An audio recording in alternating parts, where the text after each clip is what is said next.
Neutral है, OF2 को neutral ही कैसे, न्यूट्रल ऑक्साइड में नहीं टिक करना है, न्यूट्रल तो है ही एक्चुअली ना, वो एसिड से रिएक्ट कर रहा है ना बेस से रिएक्ट करता है, वो बहुत पावरफुल ऑक्सीडाइजिंग एजेंट है, बहुत ज्यादा पावरफुल ऑक्सीडाइजिंग एजेंट है, तो वो रिडॉक्स कर देता है इमीडिएट, वाटर के साथ भी वो रिडॉक्स में चला जाता है, तो उसको न्यूट्रल कंसीडर किया जाता है।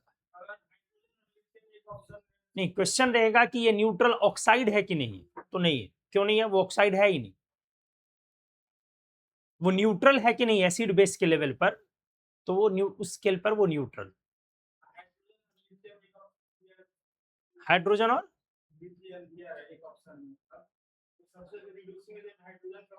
रिड्यूसिंग पावर, हाइड्रोजन और लिथियम एलिमेंट के फॉर्म में, एलिमेंट के फॉर्म में लिथियम बोलोगे ना, इसमें क्या डाउट है, इसमें क्या डाउट है, लिथियम स्ट्रॉन्ग रिड्यूसिंग एजेंट है ना, होगा ना। चलिए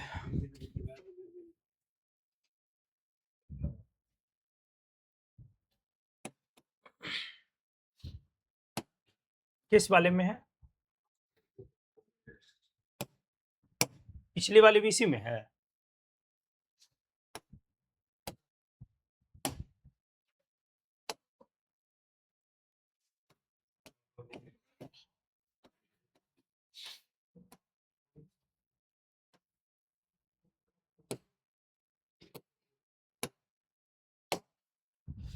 photo electric effect.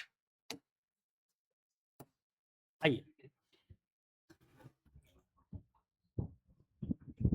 Photo electric effect दिया किसने,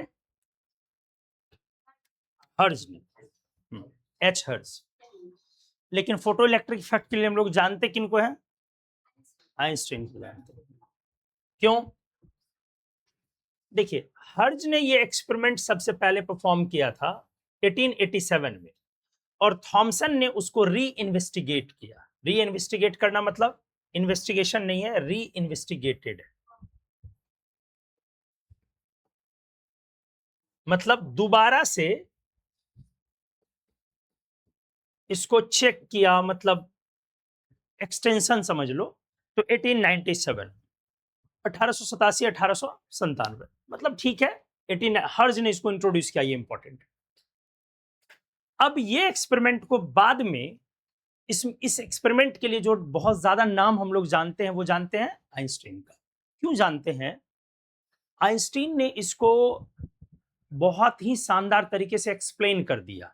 बेसिकली ये समझो कि हर्ज ने ऑब्जर्व किया था, क्या किया था, और उस ऑब्जर्वेशन का उस समय में फिजिक्स के पास कोई एक्सप्लेनेशन नहीं था, बाद में उसको एक्सप्लेन किया किसने, आइंस्टीन ने, उनका एक्सप्लेनेशन बहुत शानदार था, उस एक्सप्लेनेशन के ग्राउंड पे चीजों को मतलब आइंस्टीन को इतने लाइमलाइट में देखा गया।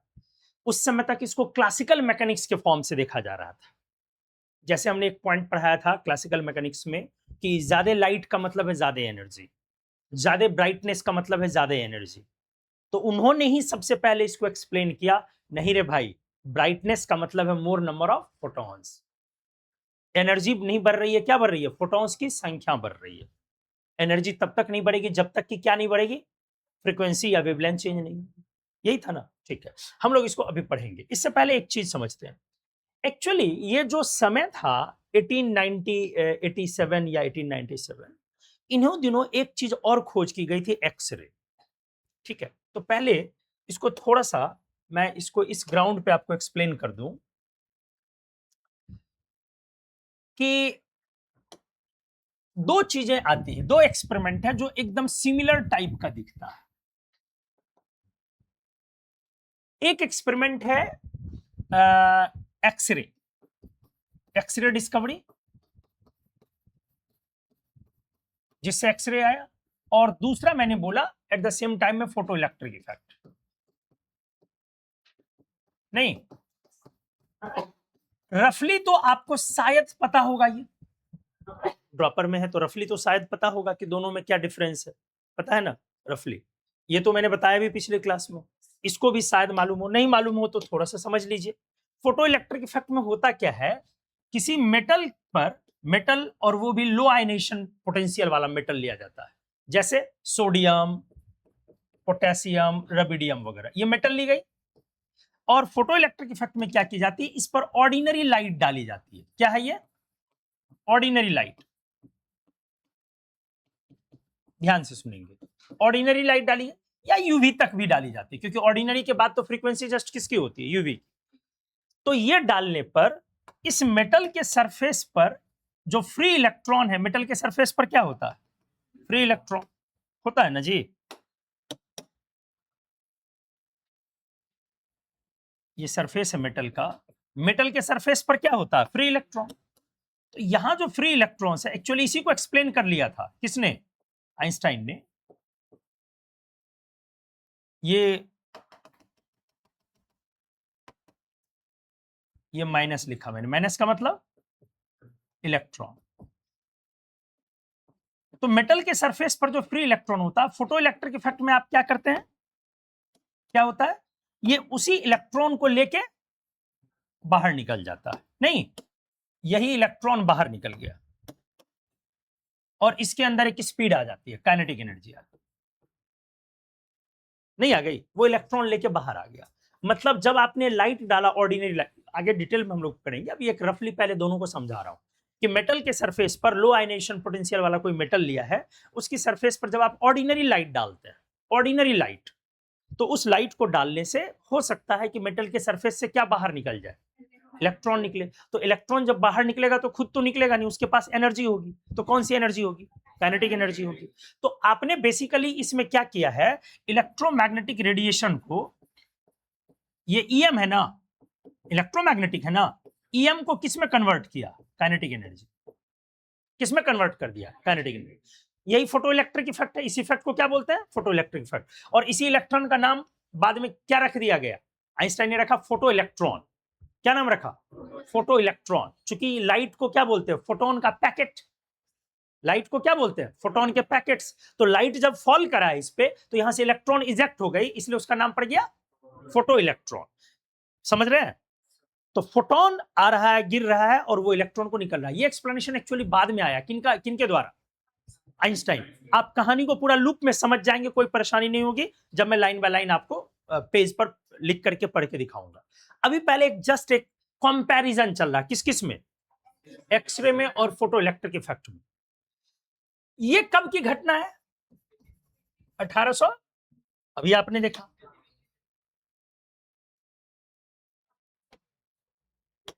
97 है, 1897। अरे पीछे चलेगा क्या रे? हाँ ठीक है, यही है 1887, 97 है ना, 1887, 1897। तो चलो मैं लिख दे रहा हूं उसको 1887 ही लिख रहा हूं। जिस समय में वो घटना हुई, मैं उस समय की बात लिख दे रहा हूं। अब उन्हीं दिनों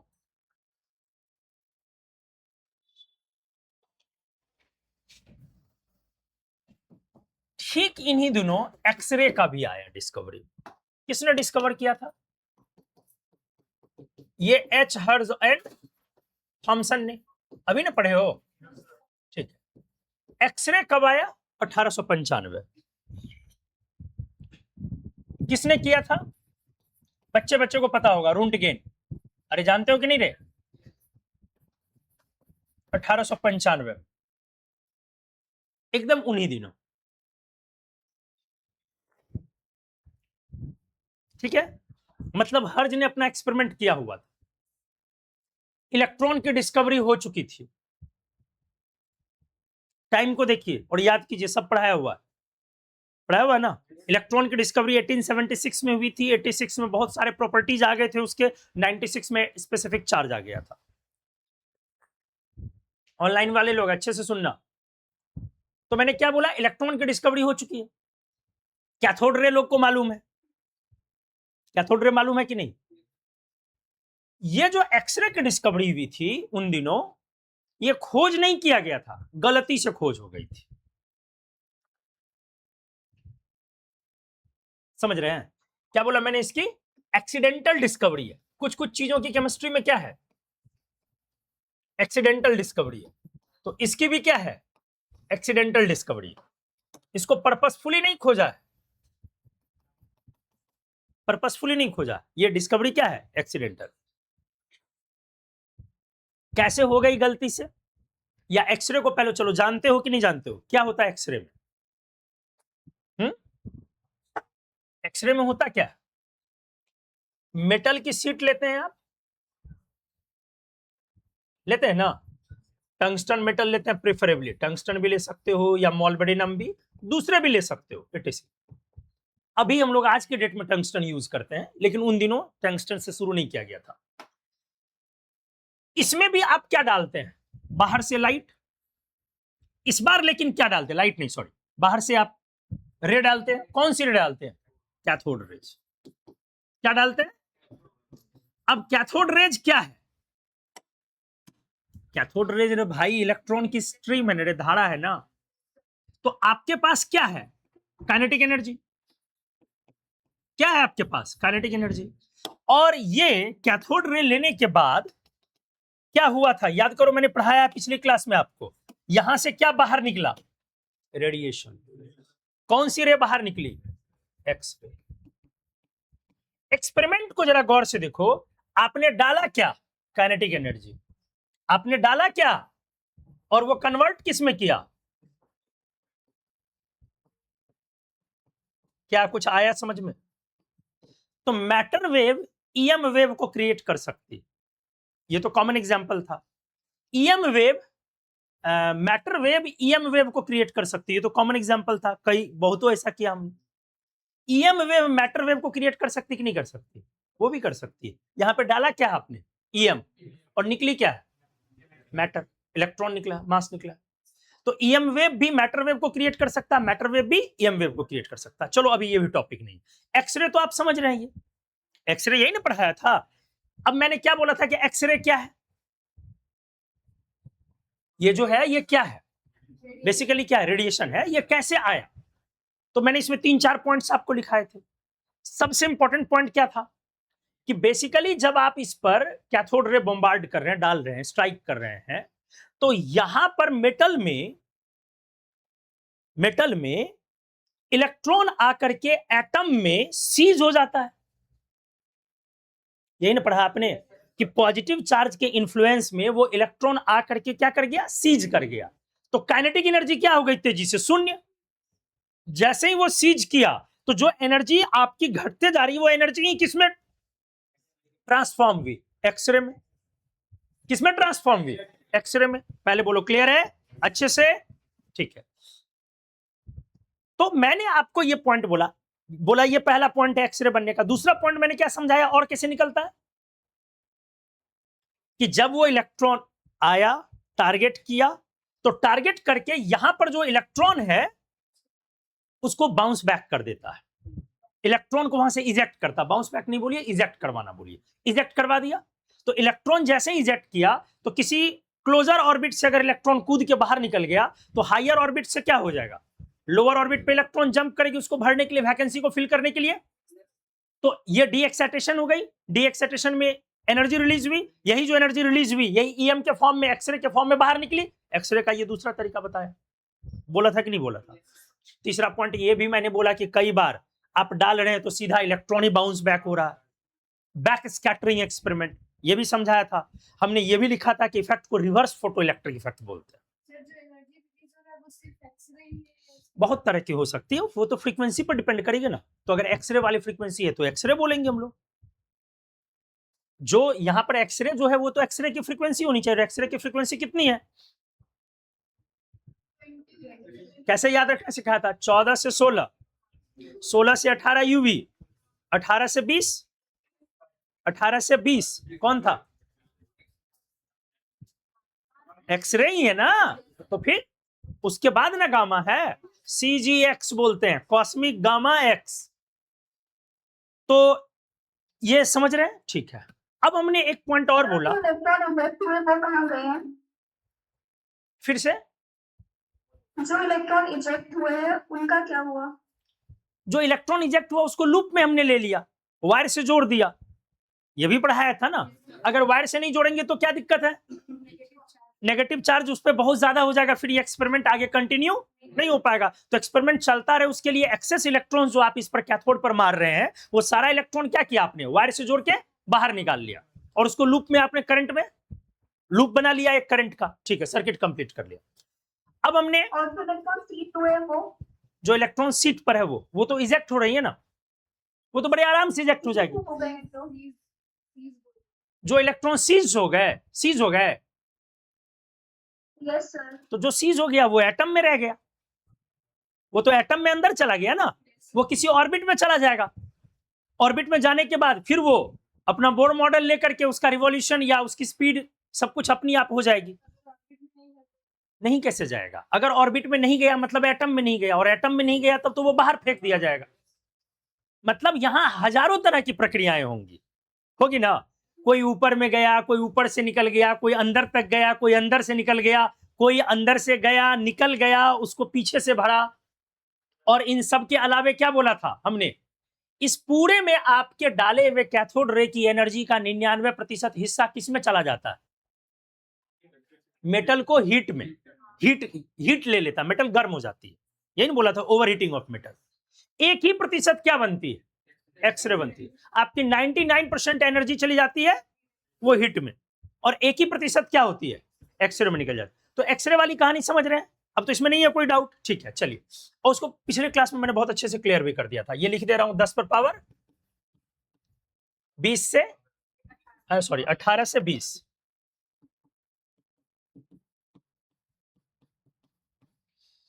अब है ये उस समय में जिन दिनों ये तो ठीक है, ये आपने देख लिया कि ये एक्सपेरिमेंट हुआ है ऐसा।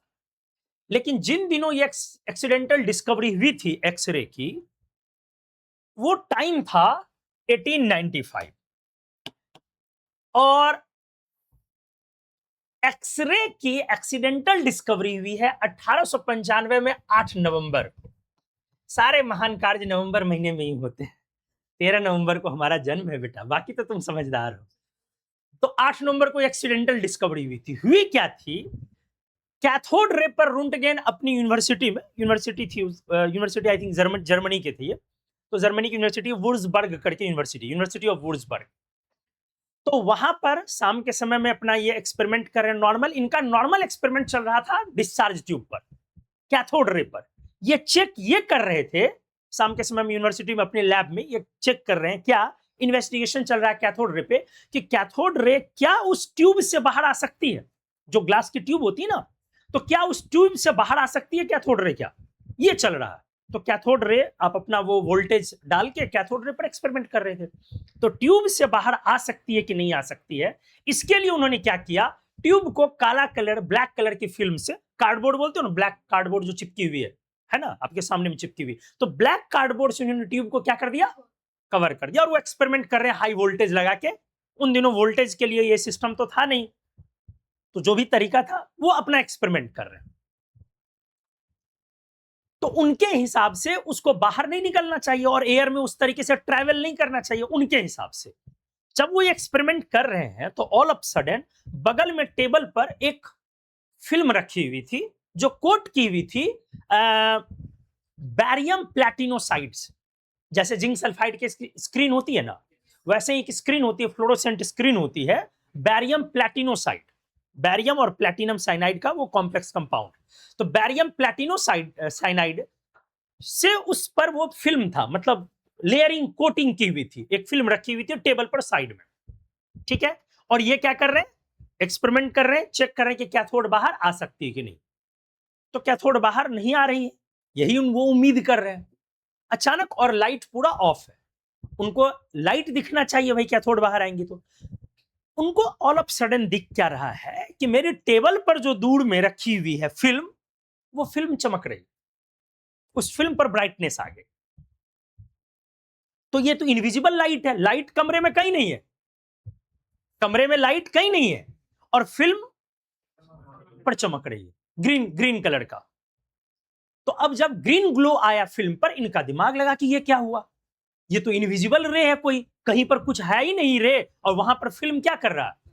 तो ये इनविजिबल लाइट उनको दिखी। ये 8 नवंबर 1895 का ये एक्सपेरिमेंट है। अब उनको सडन लगा कि ये चीजें क्या है। वो पास जाते हैं फिल्म को देख, वो तो उन्हें तो मालूम है ये बैरियम प्लेटिनोसाइड की फिल्म है। वो पास जाते हैं तो फिर वो क्या करते हैं, उस पर अलग अलग चीजें डालते हैं। पहले तो फियर आया, डर आता है मन में तुरंत लोगों को, साइंटिस्ट भी तो वही इंसान है। तो वो क्या करते हैं, अलग अलग चीजें डालते हैं। कोई पेपर डाल के देखते हैं, फिर वो मोटी पेपर डाल के देखते हैं, फिर वो लकड़ी डाले। किसके ऊपर? फिल्म के ऊपर। कि मैं लकड़ी डाल देता हूं, देखता हूं अब तो ग्लो नहीं तब भी ग्लो कर रहा है। मतलब उनकी जो वो रे है वो उसको भी क्या कर रही है, पार कर रही है। फिर वो देखते हैं कि कुछ बर्न तो नहीं हुआ, वुड को, पेपर को या उस लकड़ी को, सब चीज को देख रहे हैं, बर्न तो नहीं हुआ। नहीं, बर्न नहीं हुआ, कोई नुकसान नहीं हुआ। उनको लगता है मटेरियल में कोई चेंज नहीं आया। समझ रहे हैं? अब वो बड़ी हिम्मत जुटा के हाथ डालते हैं, अपनी बड़ी हिम्मत जुटा के हाथ डालते हैं। और लॉजिक क्लियर है कि यदि ये इनविजिबल रे है, इसका मतलब मेरे आर पार भी वो तो अगल बगल में मेरी बॉडी पर भी वो जा ही रहा है। अब मरना है कि जीना है भाई बाद में देखा जाएगा, मेरी बॉडी पे तो जा चुका है, वो इनविजिबल रे है। तो वो हिम्मत करके वहां पर फिल्म के ऊपर क्या डालते हैं, हाथ। क्योंकि फिल्म पर क्या आ जाएगा, इमेज। जब वो हाथ डालते हैं तो हाथ का के बोन का इमेज आ जाता है नीचे। आप एक्सरे को जानते हैं, तो बोन का इमेज आ जाता है नीचे। हैरानी की बात है, उन दिनों ऑर्डिनरी डिस्चार्ज ट्यूब एक्सपेरिमेंट चल रही थी। ऑर्डिनरी डिस्चार्ज ट्यूब एक्सपेरिमेंट में जो सामने होता है टारगेट, टारगेट जो होता है जिसको आपने क्या लिया आज, मेटल। उन दिनों मेटल नहीं था, वो तो ग्लास थी। तो उन दिनों ऑर्डिनरी एक्सपेरिमेंट था। आज आप मेटल लेकर के आप करते हैं कि आराम से इलेक्ट्रॉन का हम इंजेक्शन करवाएंगे। तो जब हाथ डाला तो इमेज आई, इमेज आई तो उनको अब समझ में आया कि क्या है अब। लेकिन अभी भी वो मामला पूरा क्लियर नहीं हुआ, वो डरे रह गए। अंदर से एक्साइटमेंट भी आया, हमने कुछ यूनिक चीज ढूंढा। फिर सोचा दोस्तों को बताऊं, किसको बताऊं, क्या करूं। तो बताया नहीं उन्होंने। फियर भी है और लगा कि कुछ थोड़ा और इस पर काम कर लेते हैं। कई दिनों तक नहीं बताया, 1 महीने से ऊपर, 1.5 महीने के आसपास। 22 दिसंबर 1895 को पहली बार उन्होंने किसी से शेयर किया, अरे भाई ऐसा ऐसा हुआ है। किससे? तो वाइफ को लाया लेबोरेटरी में और वाइफ को बोला तुम यहां पे हाथ डालो। वाइफ ने वेडिंग रिंग पहनी हुई थी, तो वो वेडिंग रिंग वाला हाथ जैसे ही डाला तो पूरी हड्डियों का इमेज और रिंग, ये सारी चीज का इमेज आया। वाइफ चिल्लाई, क्योंकि जीवन में उस समय तो तब तो कोई सोच ही नहीं सकता था ऐसा आएगा। पहली बार कोई इंसान अपनी हड्डी देख रहा है, तो वो चिल्लाई। फिर लोगों तक चीजें पहुंची और वो इमेज आज भी है इंटरनेट पर। अगर वो आप ढूंढेंगे तो इंटरनेट पर वो इमेज आपको मिल जाएगा। तो इस तरीके से उस रे का नाम, और फ्रीक्वेंसी बार बार बदल रही है, ये तो आप जानते ही हैं। बार बार फ्रीक्वेंसी बदल रही तो उसका नाम एक्स रख दिया कि एक्स की वैल्यू हम लोग मैथ्स में मानते हैं ना, माना कि एक्स है, तो एक्सरे नाम पड़ गया। रुंटगेन की ये चीज बहुत फेमस हो गई। आगे चल के लोगों ने पहली बार समझा कि बॉडी का इंप्रेशन, बोन्स का इंप्रेशन एक पीछे की फिल्म पर ली जा सकती है। रुंटगेन मतलब इतने ह्यूमन नेचर, मतलब ह्यूमैनिटी उनके अंदर कैसी रही होगी सोचिए। साइंटिस्ट आज के डेट में अगर कोई प्रयोग करते हैं तो सबसे पहला काम करते हैं कि साइंटिस्ट उसका पेटेंट बनाते हैं। पेटेंट बनाना मतलब समझे, कॉपीराइट हुई एक तरह की। तो हर साइंटिस्ट, जैसे आईआईसी बेंगलुरु है, वहां पे आपको आम प्रोफेसर लगेंगे कि ये आम टीचर है, आम लेक्चरर, आम प्रोफेसर है। अरे भाई, एक एक के नाम पर सैकड़ों पेटेंट है। हाफ पैंट पहन के बेचारा वो सब्जी का थैला लेके बाजार घूमता है, रिक्शा पे वो चल रहा है, लेकिन एक एक के नाम सैकड़ों सैकड़ों पेटेंट आईआईसी बेंगलुरु में। जी, आपके देश में ऐसा है। और वो सारे पेटेंट को लोग खरीदते हैं, बाहर के देश वाले।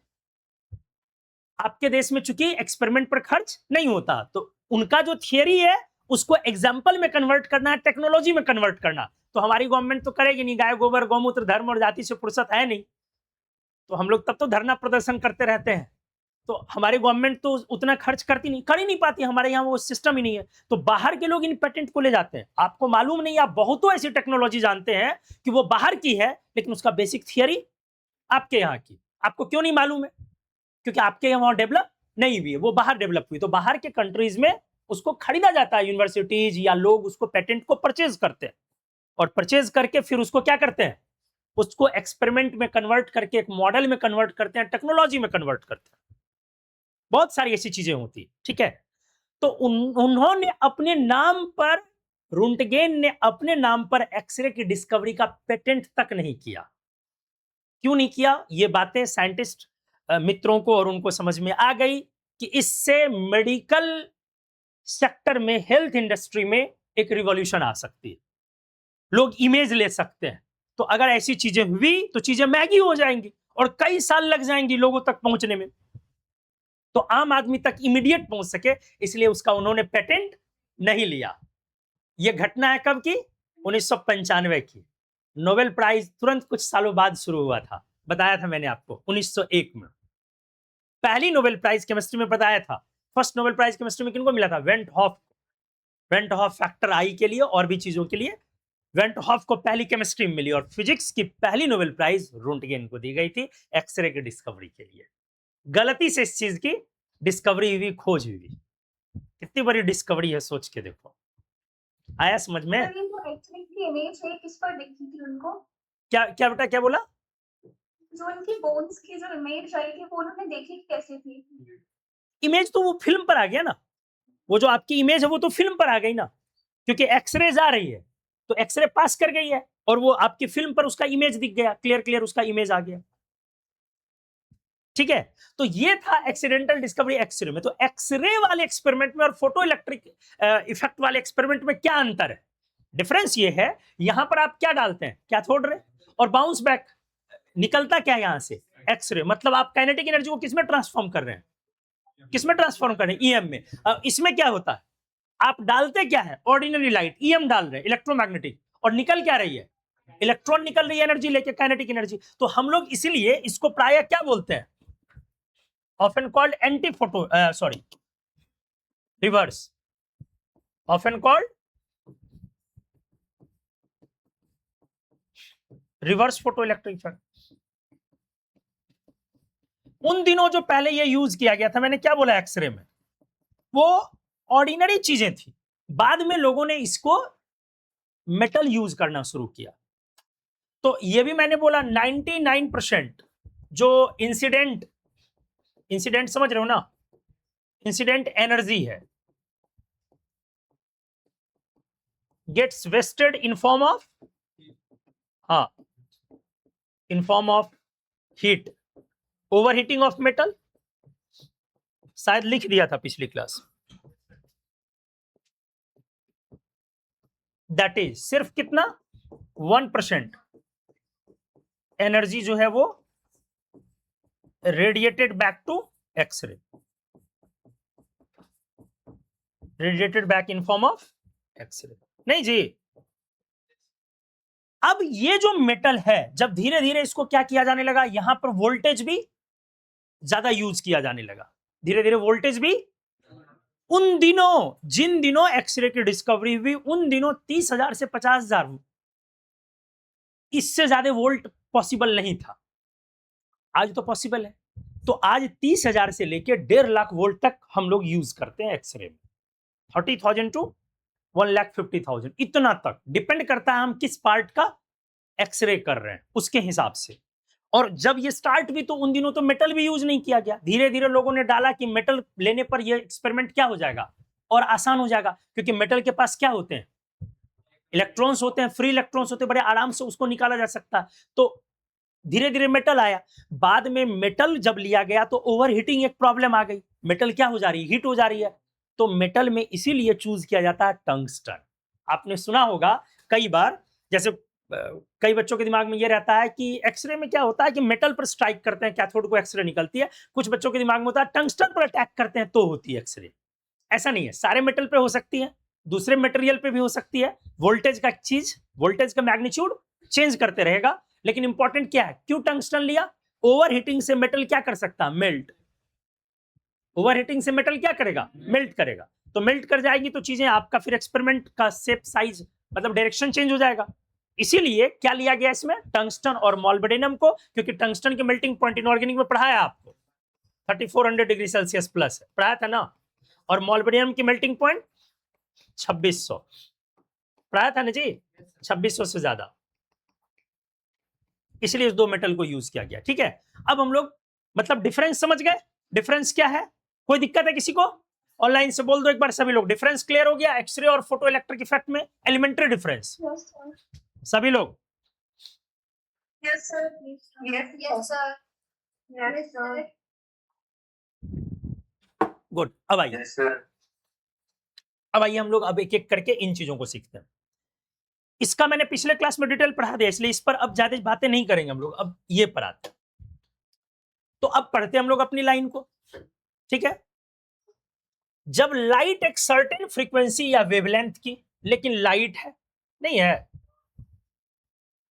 स्ट्राइक करती है कहां पे जी, on the surface of metal, the electrons are ejected from the surface of metal, और वो सरफेस सच एज क्या ले लिया, पोटेशियम, रबिडियम, सीजियम। क्या लिया, पोटेशियम, रबिडियम, सीजियम। क्यों यही तीन लिया, यही लोग क्यों लेते हैं हम लोग, क्योंकि इनकी आयनेशन एनर्जी कम है। तो phenomenon of ejection of electrons from the surface of a metal when light of suitable frequency strikes on it is known as photoelectric effect. इसी को बोल दिया, ठीक है। Electrons emitted are known as photo electrons, ये भी हम लोग समझ रहे हैं। आ जाइए, result of this experiment listed as, हम लोग आइंस्टाइन का भी नाम इसी में ऐड कर लेंगे। Photo electric effect is more pronounced in alkali metals due to low ionisation potential. Clear है, क्योंकि एल्कली मेटल का आयनेशन पोटेंशियल क्या है, कम, इसलिए सबसे ज्यादा उसी में प्रोनाउंस्ड है। Only those radiations which have a certain minimum value of frequency, सिर्फ वही रेडिएशन ना इजेक्ट करवा पाएगा इलेक्ट्रॉन को जिसकी फ्रीक्वेंसी सक्षम हो उसकी बाइंडिंग एनर्जी को ब्रेक करने में। क्या समझ रहे हैं, इलेक्ट्रॉन मेटल में है नो डाउट, फ्री इलेक्ट्रॉन है नो डाउट, लेकिन फ्री इलेक्ट्रॉन भी क्या है, शून्य एनर्जी में तो नहीं है। इसमें जो कहानी बन रही है वो क्या बन रही है, ये जो मेटल का सरफेस है, बढ़िया से सुनिए, इस मेटल के सरफेस पर एटम्स हैं, बढ़िया से ध्यान दीजिए, मेटल के सरफेस पर एटम्स हैं। तो जब आपने लाइट डाला है इस पर, तो लाइट डालने के बाद जो इलेक्ट्रॉन का इजेक्शन हुआ है, तो ये इलेक्ट्रॉन है कौन, आराम से बताइए, ये इलेक्ट्रॉन आया कहां से है, क्या ये electron from core of atom है, एटम के अंदर से इजेक्ट हुआ है या नहीं हुआ, बोलो, सोच समझ के बताओ। मैंने लाइट डाला है, तो एटम के अंदर वाला इलेक्ट्रॉन इजेक्ट हुआ है या नहीं हुआ, बोलो, हुआ है। ऑनलाइन वाले लोग, एटम के अंदर वाला इलेक्ट्रॉन निकला है कि नहीं निकला है,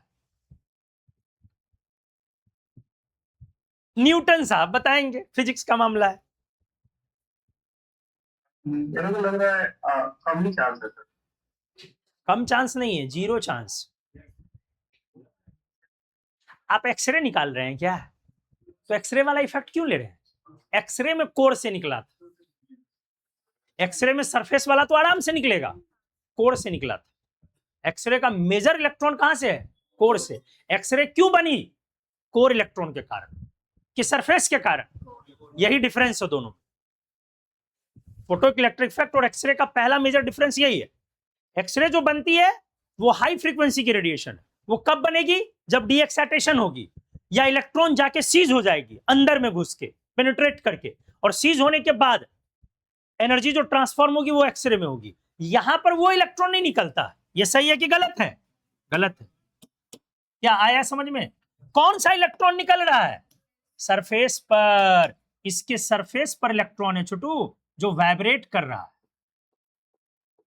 एक्चुअली ये सरफेस के ऊपर में इलेक्ट्रॉन है, आप इसको ऐसे समझिए ना, ये जो इलेक्ट्रॉन्स हैं बेसिकली वो सरफेस के ठीक ऊपर वाइब्रेट कर रहे हैं, बॉडी पर नहीं है, बॉडी के ऊपर है, लेकिन बॉडी के प्रभाव में। क्लियर हो गया, ये इलेक्ट्रॉन, इसीलिए मैंने बोला एटम का नहीं है, वो सरफेस के किधर है, ऊपर है।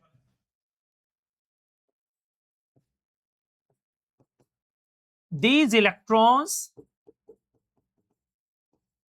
are vibrating just above the surface of metal, लेकिन उसके इन्फ्लुएंस में है या नहीं है, बेटा देखो मैंने बहुत तरीके से आप लोगों को पढ़ाया, आपने ध्यान नहीं दिया, क्यों मैंने केमिस्ट्री जब शुरू किया था तो सबसे पहला चैप्टर या टॉपिक क्या पढ़ाया था? केमिस्ट्री ऑफ एलिमेंट, इनऑर्गेनिक्स से शुरू किया था। और उसमें मैंने एक टॉपिक पढ़ाया था आपको, बॉन्डिंग इन एलिमेंट्स। दूसरी तीसरी ही क्लास थी जिसमें मैंने 2 क्लास आपका बॉन्डिंग इन एलिमेंट्स में लिया था। उसमें यही समझाया था आपको मेटल के पास जो फ्री इलेक्ट्रॉन्स होते हैं वो कहां से आते हैं, कहां से आते हैं। ये वही इलेक्ट्रॉन की मैं बातें कर रहा हूं। उसमें लैटिस है और फ्री इलेक्ट्रॉन जो बना है वो लैटिस के बाहर है, इर्द गिर्द है। वही बेसिकली मेटल में क्या कर रहा है, ऊपर में वाइब्रेट कर रहा है। मेटल जो लाइट पड़ने पर मैंने पढ़ाया आपको शाइन करती है, सोनोरस, सॉरी कौन सी प्रॉपर्टी बोलते हैं, लस्चरस। क्यों लस्चरस प्रॉपर्टी आती है? क्योंकि ऊपर वाली इलेक्ट्रॉन ही लाइट पड़ने पर क्या करने लगती है, वाइब्रेट करने लगती है। तो वो लस्चरस प्रॉपर्टी उसके अंदर। तो यही वाली इलेक्ट्रॉन वहां पर इजेक्ट हो रही है, या इसमें अंदर वाली नहीं हो रही है। कोर इलेक्ट्रॉन इसमें डिस्टर्ब, एक्सरे और फोटो इलेक्ट्रिक इफेक्ट में ये अंतर है। ठीक है, तो मैंने बोला कि अब तब भी ये एक सर्टेन एनर्जी से बंधी हुई है कि नहीं बंधी हुई है? बंधी हुई। मुझे ये बताओ ये कितनी एनर्जी से बंधी होगी? और से मैं क्या पूछ रहा हूं, मैंने बोला कि ये जो इलेक्ट्रॉन है, बढ़िया से मान लो कि ये वैलेंस इलेक्ट्रॉन है, यहां पे एक वैलेंस इलेक्ट्रॉन है ये, और नहीं समझ में आया, ये मैंने दिखाया मेटल एटम। क्या दिखाया? Metal atom in metallic surface. Metallic surface वाला मेटल एटम है, समझ रहे हो? ये कौन वाला मेटल एटम लिया मैंने? ये सरफेस पर जो एटम है ना, ये मैंने लिया, यही है वो। तो मुझे ये बताओ कौन सा इलेक्ट्रॉन निकल रहा है, बाहर वाला या अंदर वाला? दोनों में क्या अंतर है?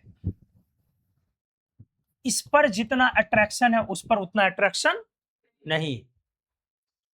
तो दोनों में से किसको निकालने में ज्यादा एनर्जी लगेगी? अंदर वाले को, सेल वाले को, कि जो फ्री है? ये क्या है, फ्री इलेक्ट्रॉन्स है ना, और ये क्या है, वैलेंस इलेक्ट्रॉन्स। ये bonded electrons, bonded valence electrons. बोलो, इसको निकालने में रिक्वायर्ड एनर्जी या रिक्वायर्ड पोटेंशियल नॉकआउट करने में ज्यादा लगेगी या कम लगेगी? ज्यादा। और यहां पर जो रिक्वायर्ड पोटेंशियल होगी वो क्या होगी, कम होगी। बोलो, रिक्वायर्ड पोटेंशियल कम होगी। अब जो ये रिक्वायर्ड पोटेंशियल ज्यादा होगी, इसी को आप बोलेंगे कौन सी एनर्जी, आयोनाइजेशन एनर्जी या ionization potential. In terms of potential क्या बोलोगे, आयोनाइजेशन पोटेंशियल। बोलो, क्लियर है? और वहां पर जो आपका पोटेंशियल रिक्वायर्ड होगा उसको क्या बोलते हो, जल्दी बता दो। यहां पर जो आपका पोटेंशियल रिक्वायर्ड होगा, रिक्वायर्ड पोटेंशियल को क्या बोलते हो, वर्क फंक्शन। क्या बोलते हो? कितने लोग जान रहे हैं? तो चाहिए, ठीक है। नहीं जानते मतलब मुझे समझ में आना चाहिए कि बेसिक्स के साथ करना है कि नहीं। इसको बोलते हैं क्या, वर्क फंक्शन फाई। और ये होगी आयनेशन पोटेंशियल आईपी। तो दो अलग अलग टर्म है। वर्क फंक्शन कम हुआ या आयनेशन पोटेंशियल कम हुआ? कौन कम हुआ? Work function. क्यों? उसमें फ्री इलेक्ट्रॉन का इजेक्शन होता है। आयनेशन पोटेंशियल क्यों ज्यादा हुई? उसमें ऑर्बिट के बाहर वाले ऑर्बिट के इलेक्ट्रॉन का इजेक्शन होता है, तो उस पर न्यूक्लियर अट्रैक्शन क्या है, ज्यादा है। इसीलिए वर्क फंक्शन। सो जनरली, क्या बोला मैंने, जनरली कौन ज्यादा होगी, फाई या फिर आयनेशन पोटेंशियल? क्या ये आपको आया समझ में? सर आपने जनरली क्यों लिखा? भाई मेरी आदत है साइंस में जनरली लिखने की, क्योंकि बड़ा परफेक्ट होना बहुत मुश्किल है, पहली बात। दूसरी बात, ऐसा हो सकता है कि वर्क फंक्शन ज्यादा हो। ये बड़ी अच्छी सवाल है, कैसे सर? ये बड़ा बढ़िया सवाल है। ऐसा भी हो सकता है कि कई बार वर्क फंक्शन ज्यादा हो जाए, किससे, आयनेशन पोटेंशियल से। ये पॉसिबिलिटी है, इसलिए जनरली। तो ये कॉम्पिटिटिव डायरेक्शन हो गया बड़ा प्यारा। देखो, आयनाइजेशन पोटेंशियल को मेटल से लेना देना नहीं है, एटम से लेना देना है। फिर से, आयोनाइजेशन पोटेंशियल को मेटल से लेना देना। आयनेशन पोटेंशियल परिभाषित ही होती है एटम के बाहर के सेल से इलेक्ट्रॉन निकालने में लगने वाली energy, required potential to knock out the outermost electron या valence shell electron from an isolated gaseous atom. From an ionisation potential define होती है एक एटम को पहले गैस किया और उसके बाहर के सेल के इलेक्ट्रॉन को निकालने में लगने वाली एनर्जी आयनेशन एनर्जी हो गई। क्लियर है? वर्क फंक्शन डिफाइन कब होती है? जब वो एटम आइसोलेटेड नहीं है, मेटल है, मेटल है मतलब बॉन्डेड है। अब वहां पर एटम क्या है, फ्री है कि बॉन्डेड है? बॉन्डेड। एटम एटम बॉन्डेड है और इसमें भी अब बॉन्डेड में भी वैलेंस नहीं निकालना, आपको कौन निकालना है? बाहर का। ठीक है, तो वो हो गई, ये हो गई। अब दिक्कत क्या है, आयोनाइजेशन एनर्जी को कोई मतलब नहीं है, आप समझ गए। आयोनाइजेशन एनर्जी को कोई मतलब नहीं है कि मेटल है कि नॉन मेटल है, कोवेलेंट है कि आयोनिक है। क्यों? क्योंकि वो डिफाइन ही कब होती है? एटम स्टेट, वो भी कब? अकेला, आइसोलेटेड। उसकी परिभाषा ही है क्या?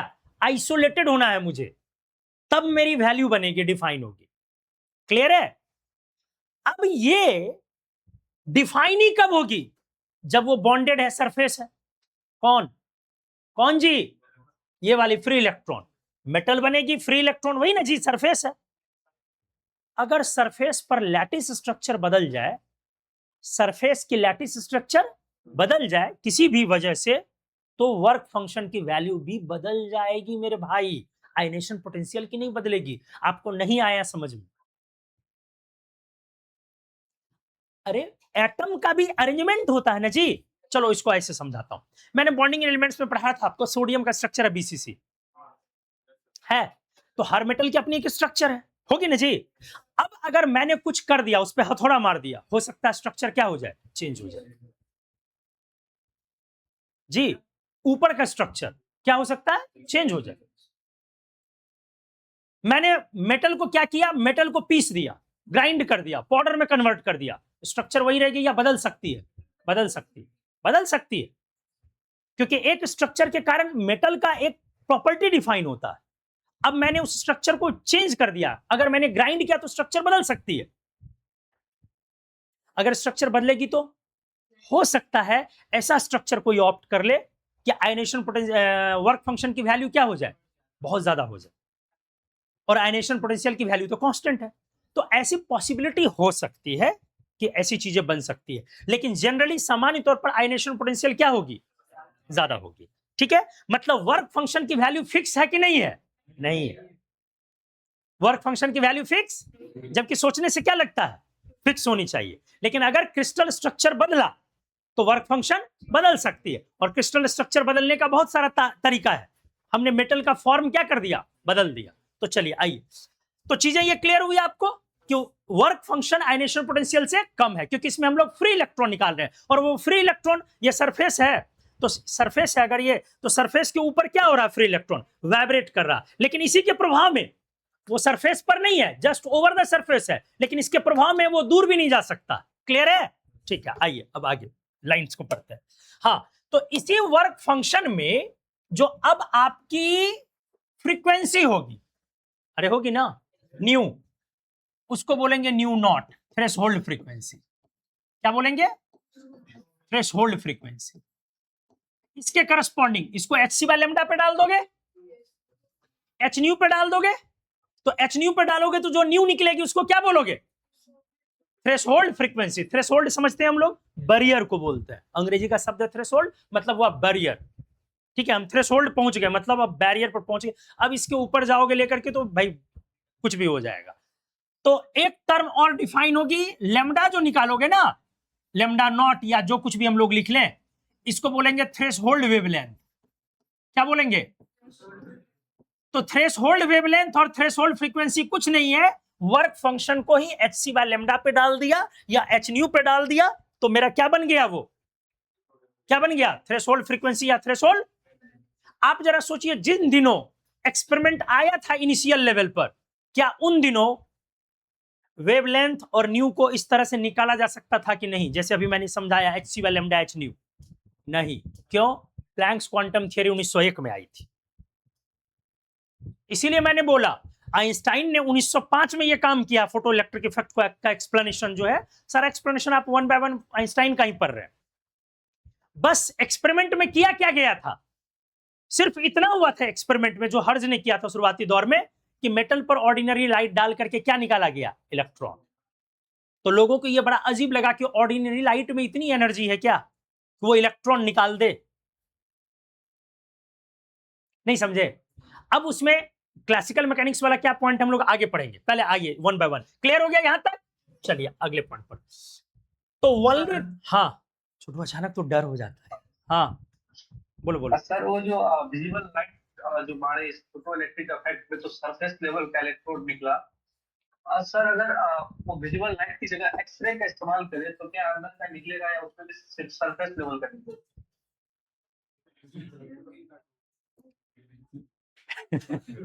सोचने वाली बात है, ठीक है, क्वेश्चन बढ़िया है। एक्सरे की फ्रीक्वेंसी बहुत ज्यादा है और उतनी हाई फ्रीक्वेंसी पर एनर्जी बहुत ज्यादा मिलेगी। तो अगर आप एक्सरे डालते हैं उस मेटल पर, इस तरीके से अगर आप एक्सरे डालेंगे तो ऑब्वियस सी बात है, बाहर तो बाहर, अंदर का भी इजेक्ट हो जाएगा। चलो बहुत शॉर्ट में बोलूं तो मैं ऐसे बोलूं, एक्सरे से हम लोग, जैसे हम लोग एटम से क्या बोलते हैं कि एटम से कौन सा इलेक्ट्रॉन निकलता है, बढ़िया सवाल पूछा है, एटम से कौन सा इलेक्ट्रॉन निकलता है, बाहर का। हम लोग कौन सा निकालते हैं, बाहर का। अगर आपको ऐसा काम करना है कि बाहर का नहीं निकालना है, अंदर पहले ऑर्बिट से निकालनी है। कहां से निकालनी है, पहले ऑर्बिट से। तो पहले ऑर्बिट जितनी एनर्जी से बंधा है पर्टिकुलरली उसी पर आप एक्सरे डालते हैं। स्पेक्ट्रम तो यही है, जितनी एनर्जी से बंधी है। तो एक्सरे में इतनी एनर्जी है, क्या ऑर्डिनरी लाइट से आप अंदर का इलेक्ट्रॉन निकाल देंगे, नहीं। ऑर्डिनरी लाइट से अंदर छोड़िए, बाहर का भी नहीं निकलेगा। ऑर्डिनरी लाइट से सिर्फ कौन निकलेगा, सरफेस पर का फ्री, सरफेस पर का। ऑर्डिनरी से और यूवी से भी यही निकलेगा। अगर आप चाहते हैं कि मैं अंदर का कोर ऑर्बिट, आउटर मोस्ट भी नहीं, कोर, तो आपको क्या डालनी पड़ती है, एक्सरे उस सुटेबल फ्रीक्वेंसी की डालनी पड़ती है। तो यदि आप एक्सरे ही डाल रहे हैं तो क्या होगा, पूरा एटम का तो सारा इलेक्ट्रॉन निकाल सकता है ना वो। समझ में आ गया न्यूटन साहब। यस सर, मतलब सिर्फ सरफेस लेवल एटम का या सर कोर एटम का भी? पूरा कोर का, कोर का भी, कोर एटम का भी। क्लियर हो गया, क्लियर हुआ ना। Yes sir, yes sir. और अच्छे से समझना चाहते तो ये जानिए कि मेटल में होल हो जाएगा। हाँ, क्या हो जाएगा, होल आ जाएगा, होल हो जाएगा। एक्सरे जब पेनिट, इसीलिए बार बार तुम एक्सरे नहीं करा सकते हो, डेली डेली कराओगे, नहीं करा सकते हो। हाई रेडिएशन वाली चीजें रोज नहीं करा सकते हो तुम। एमआरआई जीवन में 2-4 बार हुआ बहुत है, डेली डेली एमआरआई में नहीं जा सकते हो। सर उससे तो कैंसर ही हो सकता है। हाँ, ऑब्वियस सी बात है, इतनी हाई फ्रीक्वेंसी की रेडिएशन अगर आपकी बॉडी से पार करेगी तो आपके बॉडी के मॉलिक्यूल को क्या कर सकता है, वो आयोनाइज, वहां से इलेक्ट्रॉन निकाल सकता। बॉडी का मॉलिक्यूल का समझ रहा है तू, चलता फिरता आयन हो जाएगा रे, मैग्नेटोस्फीयर से तेरा भी फील्ड बाहर की तरफ निकलेगा। हाँ, तू भी थोड़ी देर बाद क्या करेगा, एस्ट्रो पार्टिकल को रिपेल करना शुरू कर देगा और तुम्हारा इनाम इतिहास के पन्नों में दर्ज हो जाएगा, कॉस्मिक रे का एक हिस्सा। ठीक है, बढ़िया सवाल है, डिस्कशन करनी चाहिए। आइए, तो only those radiations which have a certain minimum value of frequency, threshold frequency, can eject the electron. Clear है।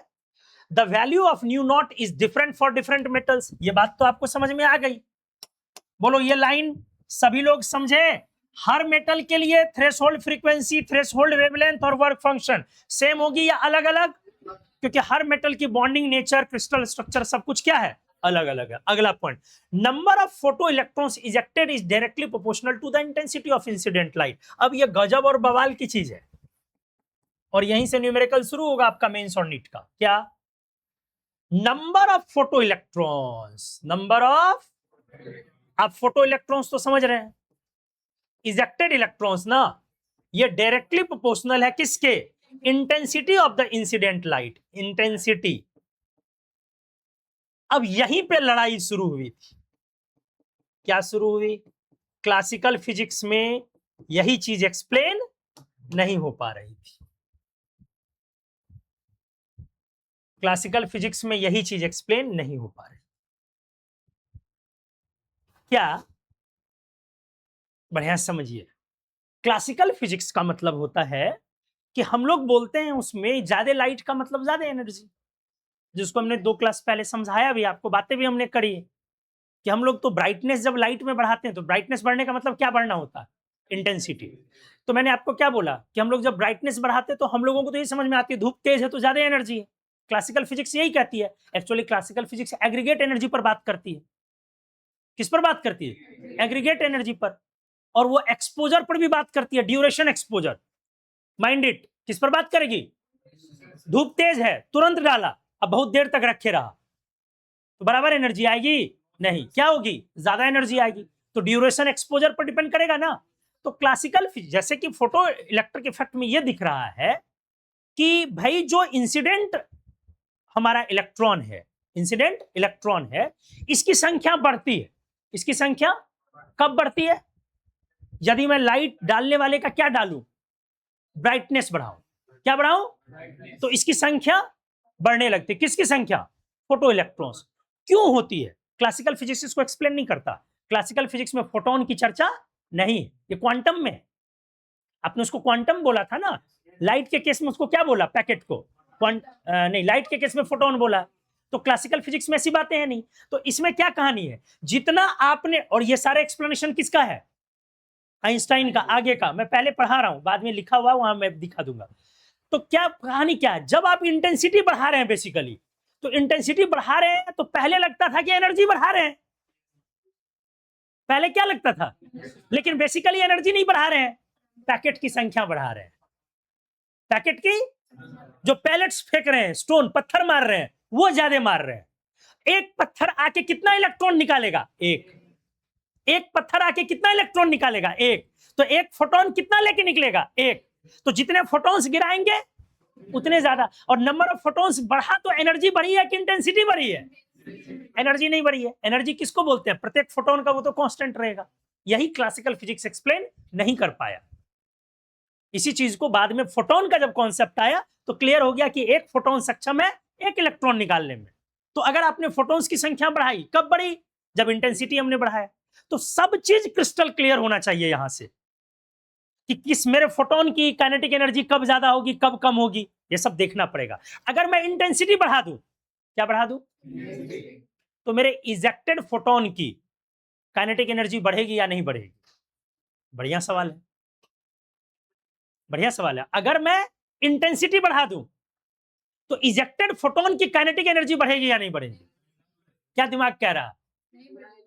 अभी हम लोग जाएंगे उस टॉपिक पर। क्वेश्चन समझ में आ गया? आइए अब पहले ये क्लियर हो गया। Number of photo electron directly proportional किसके दिखा? जिसको एक्सप्लेन कर दिया किसने? आइंस्टाइन ने। और उसका इफेक्ट हम लोगों ने आपको समझा दिया। भाई रिवॉल्यूशनरी एक्सप्लेनेशन था आइंस्टाइन का, रिवॉल्यूशनरी। जबकि आइंस्टाइन ने इस चीज को खोजा नहीं है। आइंस्टाइन के इससे भी बड़ी चीज क्या थी? E equals to mc square. वो तो बहुत बड़ी चीज है ना, मास एनर्जी रिलेशनशिप, जो ये बताता है कि मास किस में कन्वर्ट हो सकती है? एनर्जी में। और आपने करके देखा, मास को किस में कन्वर्ट कर दिया? ईएम वेव में, एनर्जी में कन्वर्ट किया। तो ये तो रिवॉल्यूशनरी चीज थी।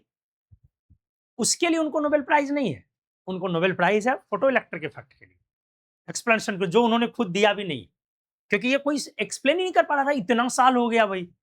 तो चलिए आइए, अरे क्लियर समझ रहे हो ना अच्छे से?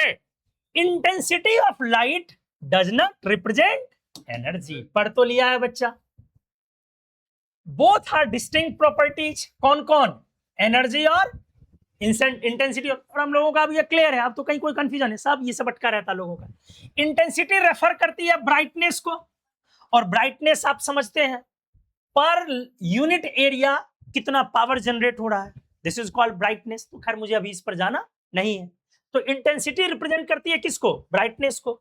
एनर्जी लेकिन किससे एसोसिएटेड है? फ्रीक्वेंसी से। एनर्जी का मतलब नंबर ऑफ फोटॉन्स से नहीं है, और एनर्जी का कनेक्शन ब्राइटनेस से नहीं है, जबकि क्लासिकल फिजिक्स में है। यही ना बातें हैं? ठीक है। A high intensity light source emits more photons, but each photon can still have the same energy. Line को फिर से देखिए, फिर से देखिए। अगर आपने ब्राइटनेस बढ़ा दिया तो क्या निकल गई इससे? ज्यादा फोटॉन्स। बोलो, ज्यादा फोटॉन्स मतलब ज्यादा फोटो इलेक्ट्रॉन्स, डायरेक्टली प्रोपोर्शनल था। लेकिन प्रत्येक फोटोन की अभी भी एनर्जी क्या होगी? तो आपने अगर ब्राइटनेस बढ़ाया तो एनर्जी चेंज, ये भी पिछले दिन की लाइन है ना। चलिए अब रिलेशनशिप, मतलब अगर मान लो मैंने एक ब्राइट लाइट लिया लेकिन कम एनर्जी का रेड, कम एनर्जी वाला लिया लेकिन ब्राइट लिया, और ज्यादा एनर्जी का ब्लू लिया लेकिन डिम लिया, कौन ज्यादा एनर्जी देगा? रेड या ब्लू? ब्लू डिम है, रेड ब्राइट कर दिया, तो कौन ज्यादा एनर्जी देगा? ब्लू। अब तो क्लियर है ना। जबकि रेड को मैंने क्या कर दिया? पूरा ब्राइट, और ब्लू को क्या किया मैंने? डिम, तब भी कौन ज्यादा एनर्जी देगा? बस उसके अंदर नंबर ऑफ फोटॉन्स क्या होंगे?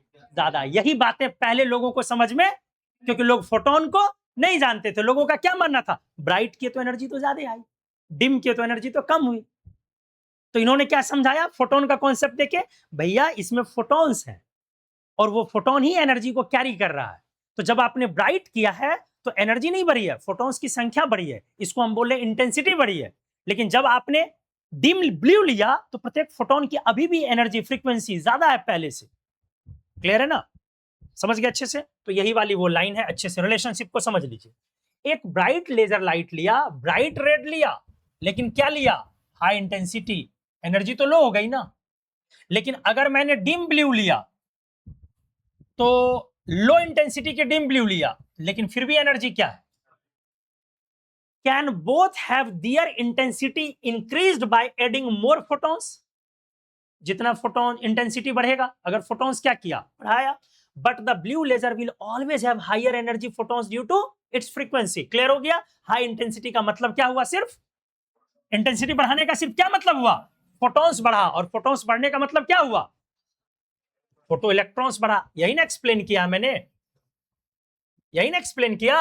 Number of photo electrons directly proportional to intensity of light. कितने लोगों को समझ में आ गया? हाथ उठाइए।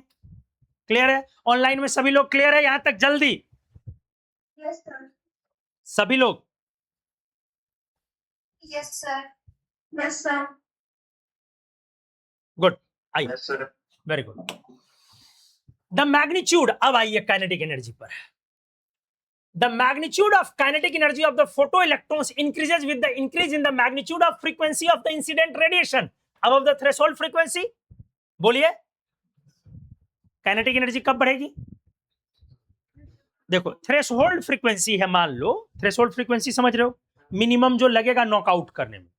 अगर आपने जो लाइट डाला उसकी फ्रीक्वेंसी थ्रेशोल्ड के बराबर है तो सिर्फ क्या करेगा? इजेक्ट। क्या वो बाहर जा पाएगा? ठीक बोर मॉडल में यही चीज आपने पढ़ी ना। तो बोर मॉडल इन सब चीज को क्या किया? अपनाया। ये क्योंकि ये 1905 तक में एक्सप्लेन हो चुका है, और बोर मॉडल आया कब है? 1913 में। तो बोर मॉडल ने इसी चीज को ऑप्ट किया है।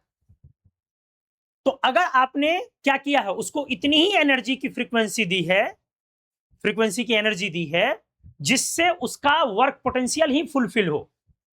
किसकी एनर्जी के बारे में बात कर रहे हैं? फोटॉन्स। किसकी एनर्जी के बारे में बात कर रहे हैं?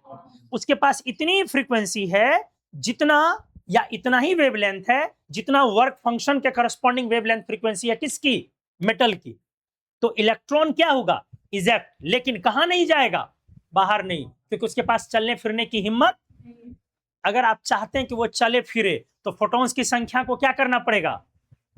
गलत, गलत ना। फोटॉन्स की संख्या को नहीं बढ़ाना है, उस फोटोन के एनर्जी को बढ़ानी। क्लियर हो गया? नंबर ऑफ फोटोन के कारण इजेक्ट नहीं हो रहा, इजेक्ट हो रहा उस फोटोन के पावर के कारण।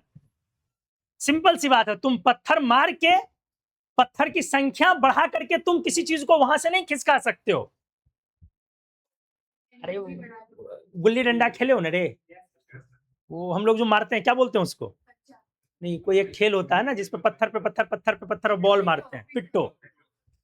तो पिट्टो में आपका, पिट्टो ही बोलते हैं ना एग्जैक्टली, शायद। हाँ, ऑनलाइन वाले लोग जानते होंगे, खाया तो सब होगा जीवन में। हम तो भाई बड़ी छोटाते थे, बड़ी मार खाए।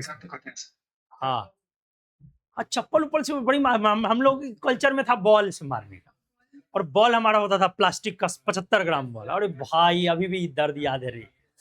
बड़ी मारता था लोग। तो आप सोचिए जरा अच्छे से समझिए, वो बॉल आपका क्या है? फोटोन। और जो आपके स्टोन्स रखे हुए हैं वो क्या है? इलेक्ट्रॉन, जो लूजली हेल्ड है। मिट्टी नहीं ना उखाड़ दोगे, मिट्टी के ऊपर वाला पत्थर हटेगा जो फ्री इलेक्ट्रॉन है। तो अगर आप उस पत्थर को गिराना चाहते हैं तो आपको बॉल बदलने की जरूरत है, या फिर ध्यान से सुनो, ध्यान से, आपको बॉल बदलने की जरूरत है, बॉल की संख्या बदलने की जरूरत है, या बॉल की एनर्जी बदलने की जरूरत है? एनर्जी। एनर्जी का मतलब है मटेरियल, एनर्जी का मतलब है रुई मारते रहोगे वो नहीं हिलेगा वहां से। आपने बॉल मारा तो हिला, क्योंकि वहां पर आप जब स्ट्राइक कर रहे हैं तो आप एनर्जी ज्यादा दे रहे हैं। वो फोटोन है, मतलब फोटोन की संख्या नहीं बदलनी है, 1 रुई 2 रुई 20 रुई 25 रुई, उससे नहीं होगा रे भाई कुछ। वो हटेगा तब जब आप रुई को हटा करके, कॉटन बॉल को हटा के आप प्लास्टिक बॉल यूज कर रहे हैं, कॉस्को बॉल यूज कर रहे हैं, क्योंकि आपने एनर्जी बढ़ाया। तो फोटोन की क्या बढ़ानी है? एनर्जी बढ़ानी है। अगर एनर्जी बढ़ेगी तो मान लो अगर 6 वोल्ट वर्क फंक्शन है, वर्क फंक्शन समझ चुके हो कितना मान लिया? तो 6 वोल्ट है। तो अगर तुमने 6 वोल्ट के बराबर ही डाला तो इजेक्ट हुआ, फ्री हुआ। लेकिन अगर तुमने 7 वोल्ट डाला तो 1 वोल्ट बचेगा एक्स्ट्रा, और वो कहां चला जाएगा? काइनेटिक एनर्जी में। यही तो बोर मॉडल में अच्छे से पढ़ा आपने, यही सब पे न्यूमेरिकल है। सब थियरी जो बोला सबको न्यूमेरिकल में कन्वर्ट कर दूंगा। तो magnitude of kinetic energy, magnitude of मतलब स्पीड की बातें हो रही है। किसकी स्पीड? जो इलेक्ट्रॉन निकला उसको क्या बोलते हो? Photo electrons. ये कब बढ़ेगी? जब क्या बढ़ाएंगे आप? फ्रीक्वेंसी बढ़ाएंगे। किसकी?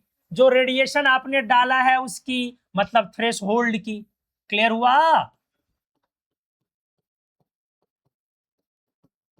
थ्रेश होल्ड फ्रीक्वेंसी के ऊपर जब आप जाएंगे, अबव द, तो जितना ऊपर जाएंगे आप वो सारा किसमें कन्वर्ट कर जाएगा? किसमें कन्वर्ट करेगा? काइनेटिक एनर्जी में कन्वर्ट कर जाएगा।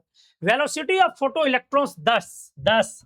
अब क्लियर हो गया वो लाइन जो सवाल अभी मैंने पूछा, और आप लोगों ने सही बोला था, नो डाउट। ये तो समझ में आ ही चुका हम लोगों का पहले से ही। इंटेंसिटी बढ़ाने से कुछ नहीं होगा, नंबर ऑफ फोटॉन्स बढ़ाने से कुछ नहीं होगा। अगर आपको उसकी ज्यादा स्पीड चाहिए फोटो इलेक्ट्रॉन की, तो आपको क्या करना पड़ेगा? आपको नया फोटोन इस्तेमाल करना पड़ेगा, नई लाइट हाई फ्रीक्वेंसी इस्तेमाल करनी पड़ेगी। क्लियर हो गया? ठीक है। देयर इज, अब अगला पॉइंट ये अगला पॉइंट, कोई टाइम गैप नहीं होगा किसके किसके बीच? Striking of light beam and the ejection of electrons from the metal surface. मतलब आया तब गया ऐसा नहीं बोलते हैं, साथ में आया साथ में गया, दोनों के बीच कोई टाइम गैप नहीं होगा। ठीक है, देखिए इमेज से बहुत बढ़िया से एक्सप्लेन हो गया आपका। ये सरफेस है मेटल का, मेटल का सरफेस है। ब्लू वाली चीज क्या दिख रही है आपको? हाँ, वेरी गुड, इलेक्ट्रॉन। ये मेटल के सरफेस पर आपको ब्लू वाली चीजें दिख रही है, इलेक्ट्रॉन। तो जो इंसिडेंट लाइट है वो हमारे फ्री इलेक्ट्रॉन को लेके क्या कर रहा है? इजेक्ट कर रहा है। क्लियर है? अब इसको हम ट्यूब में देखते हैं। ये वैक्यूम चैम्बर है, बोलो। ये मेरा मेटल सरफेस है, गौर किया? ये मेटल सरफेस है। इसी मेटल सरफेस पर मैंने क्या किया? लाइट, इंसिडेंट लाइट है, ये आके यहां टकराया। टकराने के बाद क्या निकला? इलेक्ट्रॉन। और इलेक्ट्रॉन किधर गया? सामने में मैंने क्या लगा दिया? डिटेक्टर। मतलब उसको वायर से जोड़ना पड़ेगा ना, वायर से जोड़ना पड़ेगा ना। तो वायर से हमने जोड़ दिया और जोड़ के करंट क्रिएट हो गया, वो लूप में आ गया। समझ गए अच्छे से? तो चीजें यही है हमारा एक्सपेरिमेंट का फोटो इलेक्ट्रिक इफेक्ट बेसिकली। अब इसमें एक स्टॉपिंग पोटेंशियल वगैरह होता है, वो सब फिजिक्स में आप पढ़ेंगे, मेरा काम वो नहीं। मैंने एलिमेंट्री लेवल पर उसको केमिस्ट्री लेवल पर से ज्यादा लेवल पर जाकर के हमने समझा दिया। अच्छे से क्लियर हो गया? बढ़िया से, ठीक है। आइए, ऑल ऑफ द एबव, कुछ होगा वहां पे, टाइपिंग एरर है। मतलब जितनी भी चीजें हैं उसको कुछ होगा यहाँ, हाँ रिजल्ट्स होगा, गुड। जितने भी रिजल्ट्स हैं इसको आप एक्सप्लेन नहीं कर सकते हैं किससे? क्लासिकल फिजिक्स से। यही ना बोला बेटा मैंने? क्योंकि क्लासिकल फिजिक्स में क्या मतलब होता है कि यदि मैंने ड्यूरेशन ऑफ एक्सपोजर ज्यादा दिया, इसका मतलब ज्यादा एनर्जी मिली। तो लॉ ऑफ वेव थियरी या क्लासिकल फिजिक्स इसको एक्सप्लेन नहीं कर सकते हैं। According to which the energy content of the beam of light depends upon the brightness of the light.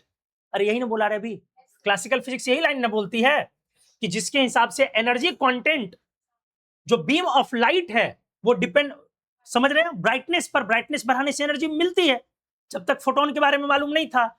और the number of electrons ejected and kinetic energy associated with the depend upon the brightness of light. लेकिन practice में क्या होता है, it is found that although the number of electrons ejected does not depend on the intensity of the incident light, their kinetic energy do not depend on the electrons or dislodged only when light exceeds a certain frequency regardless light is intensity। और जो चीज समझाया उसी को लिखा हुआ। आप चाहें तो इसको नहीं भी लिख सकते हैं, अगर बहुत अच्छे से समझ में आ गया तो ड्रॉपर वाले हैं आप लोग थोड़ा सा कम कर सकते हैं इसको। अब आ जाइए, आ गए हमारे हम सबके गुरुजी। कब आए? 1905 में। एक्सप्लेन किया किसको? फोटो इलेक्ट्रिक इफेक्ट को। किस चीज को यूज करके? प्लैंक्स क्वांटम थियरी को। क्योंकि उसी थियरी से मैंने बोला ना, अगर ये नहीं आया होता तब तो इनको भी चक्कर आ गया होता, क्योंकि तब तक एच न्यू और h c by lambda define हो चुकी थी। प्लैंक्स क्वांटम थियरी कब आ चुकी है? 1901 में ना। इसीलिए इनको काफी सहूलियत हुई इन चीजों को समझने में। तो आइंस्टाइन ने फोटो इलेक्ट्रिक इफेक्ट के लिए इसको 1921 में इनको नोबेल प्राइज मिला है। Electrons in metals are held by some attractive force. अब इनका क्या कहना, वर्क फंक्शन के बारे में क्या डिफाइन किया? एक्चुअली इलेक्ट्रॉन न्यूक्लियर चार्ज के प्रभाव में है ना, इसीलिए उसको ब्रेकआउट करने के लिए क्या चाहिए? एक मिनिमम एनर्जी, जिसको हमने क्या बोला? Work function. ये सारा एक्सप्लेनेशन किनका है? आइंस्टाइन का। शुरू से बोलता आ रहा हूं कि कोई कंफ्यूजन ना हो। इलेक्ट्रॉन जो है वो न्यूक्लियर चार्ज के इन्फ्लुएंस में है ना। तो देखो मैंने क्या लिखा, electrons in metals are held by some attractive forces, nuclear charge, and to overcome those forces, अगर आप चाहते हैं कि उसको तोड़ के इलेक्ट्रॉन निकले तो एक certain minimum amount of energy की जरूरत होगी। उस कैरेक्टरिस्टिक्स मेटल्स के हिसाब से वो एनर्जी होगी, सबकी वैल्यू अलग अलग होगी। This is called photo electric work function, phi naught या डब्ल्यू नॉट। बोलो, सब समझ में आ गया होगा। To cause ejection of electrons the photons of incident light should have energy equal to or greater than its work function. अभी समझा दिया कि जो मुझे एनर्जी मारनी है वो क्या करनी पड़ेगी? उससे मिनिमम बराबर या उससे, अगर बराबर मारा तो जस्ट इजेक्ट होगी वो बाहर, और ज्यादा अगर दिया तो रेस्ट एनर्जी, रिमेनिंग एनर्जी किसमें चली जाएगी? Kinetic energy. क्या बढ़िया से समझ रहे हो? तो डब्ल्यू नॉट बराबर क्या हो गई? H nu not. अभी ना समझाया, फाई नॉट इक्वल्स टू क्या हो गई? एच न्यू नॉट या h c by lambda naught. ठीक है। Each photon can eject one electron. बोल दिया ना, एक फोटोन कितना इलेक्ट्रॉन निकाल सकता है? अगर nu greater than nu naught है, न्यू मतलब इंसिडेंट लाइट की फ्रीक्वेंसी, न्यू कौन है? इंसिडेंट लाइट की फ्रीक्वेंसी, और इसकी जो अपनी है वो क्या है? यू नॉट है। वर्क फंक्शन जो थ्रेशोल्ड है, फ्रीक्वेंसी, वो क्या है? न्यू नॉट है। तो यदि न्यू की वैल्यू इक्वल है तो इमिशन होगी, और अगर कम हुई तो इमिशन। सब समझ में आ रहा है आपको? क्लियर है? इस तरह से फोटो इलेक्ट्रिक इफेक्ट के लिए क्या जरूरी है? Nu greater than nu naught. अब अगर nu greater than nu naught है तो H nu imparts some energy to the electron that is needed to remove it away from the atom. जो आपने न्यू डाला उसमें से न्यू नॉट पहले वो यूज कर रहा है किस चीज के लिए? उसके करस्पॉन्डिंग एनर्जी को इजेक्ट कराने के लिए। तो वही तो मैंने लिखा ना, एच न्यू इंपार्ट्स कुछ एनर्जी देगा इलेक्ट्रॉन को, क्या करने के लिए? अलग ले जाने के लिए, दूर ले जाने के लिए, परमाणु से, एटम से। बोलो। और जो बची हुई एनर्जी है वो किस में चली जाएगी? कुछ काइनेटिक एनर्जी में कन्वर्ट हो गया, कुछ स्पीड ले लिया, तो इसलिए टोटल जो मेरी एनर्जी बनेगी वो क्या हो जाएगी? H nu naught plus kinetic energy.